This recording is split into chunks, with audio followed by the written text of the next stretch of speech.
Saida bado ukatili wake, unyama wake, fikira zake ambazo ni za kutaka kumuua mzee Tyrone ziko pale pale.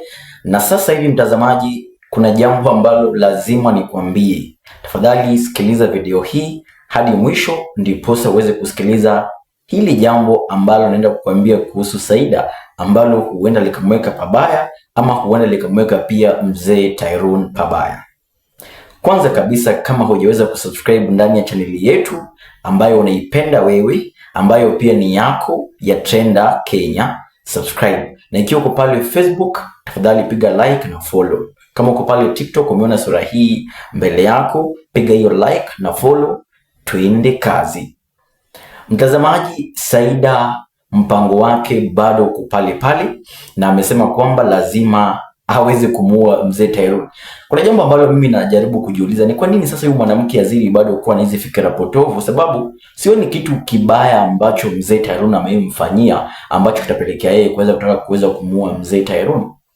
Kitu cha kwanza, mzee Tyrone amesaidia Saida pamoja na Asha pakubwa sana, hata wewe mwenyewe umeweza kushuhudia haya. Jambo la pili, huyu Saida ambaye ana mpango kutaka kuweza kumuua Tyrone aliamua kumuoa na kufanya harusi ili aweze kumweka wapi? Kwa moyo wake, na mwambie kwamba you are my woman, you are the reason why ni nakupenda na the reason why mimi na wewe tuko pamoja katika safari hii. Wakafunga ndoa vizuri.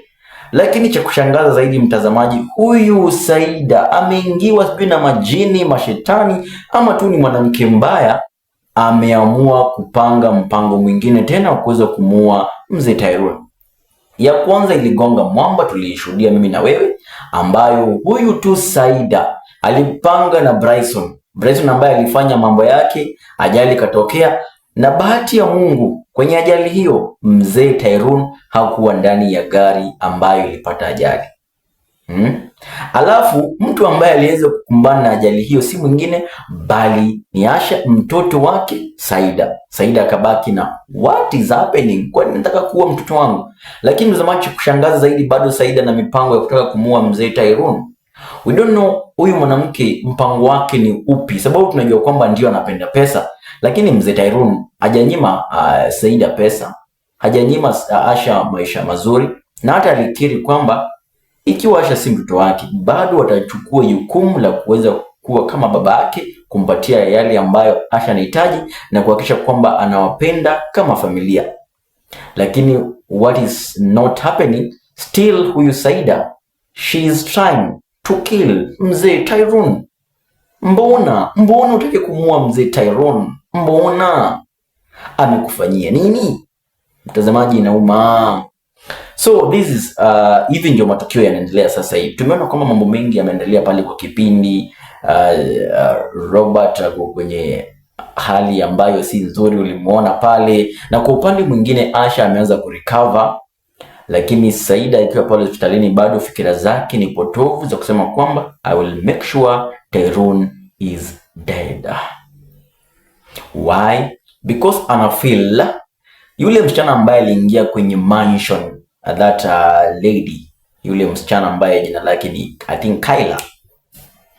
Kuna vile huyu mwanamke ana feel like yule ni threat kubwa sana kwenye ile nyumba, because you know Saida anapenda mali, Saida anapenda sana pesa, inamaanisha kwamba anataka ile mali aweze kula peke yake, yani ni mwanamke jealous naweza sema, and that's the reason why she's trying so hard to make sure Tyrone is dead so that ata control mali zote, sababu ashaolewa, ana zile atimiliki halali, so after huyu amededi na tabaki the next king ni yeye. So ni kama hiyo inamfanya aweze kutaka kumuua Tyrone mapema kabla siku za Tyrone hazijafika mtazamaji, and this is something so heartbreaking. And let's wait, sababu mtazamaji mpango wake sasa ni kutumia mbinu nyingine kumuua, sababu tuliona pia bado anazidi kumpigia simu Bryson, and we know clearly the reason why anampigia simu Bryson, sababu bado anataka Bryson azidi kupanga mpango wa kumuua mzee Tyrone. Sababu fahamu kwamba mtazamaji, huyu mwanamke Saida aliekeza pesa nyingi mno akampea Bryson ambazo alifaa kumuua Tyrone, lakini Tyrone hakufariki. So inamaanisha kwamba atataka bado Bryson afanye ule mpango wa kumuua mzee Tyrone. Na tuliweza kuona kwenye hii episode ambayo ni ya mwisho, huyu Saida anajaribu kupigia Bryson simu, lakini Bryson kama simu yake haiendi, na akazungumza hadharani akisema kwamba mbona nikapatana na huyu Bryson kama kuna mikosi, lakini Tyrone akasikia. Lakini huyu mwanamke akaepa, akaanza kusema kwamba ni ile wakati ambapo ulikuwa umeshikwa nini mara hii na hii, akatumia mbinu mingi kuweza kumconfuse Tyrone, lakini Tyrone ni kama alisikia kitu fulani. Lakini mtazamaji, unafahamu kwamba Saida ikifika na wakati wa koroga Tyrone akili ameiva, lakini wacha tuone ni nini next itafanyika. I hope mzee Tyrone bado asifariki, sababu mtazamaji, itakuwa so heartbreaking, itaniuma, itakuuma wewe ambaye umefuatilia kipindi kwa muda huu wote, imagine almost an year, alafu unasikia Tyrone anataka kuweza kutuacha.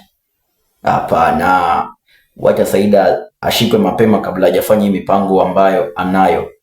Kipindi cha Yana ni kitamu zaidi. Sasa hivi mtazamaji, mambo ni mengi kwa sasa, nitaachia hapo. Nizidi kukusii popote ulipo, tafadhali fanya channel hii izidi kuwa nambari 1. Wewe unatazama video zangu lakini uweze kusubscribe.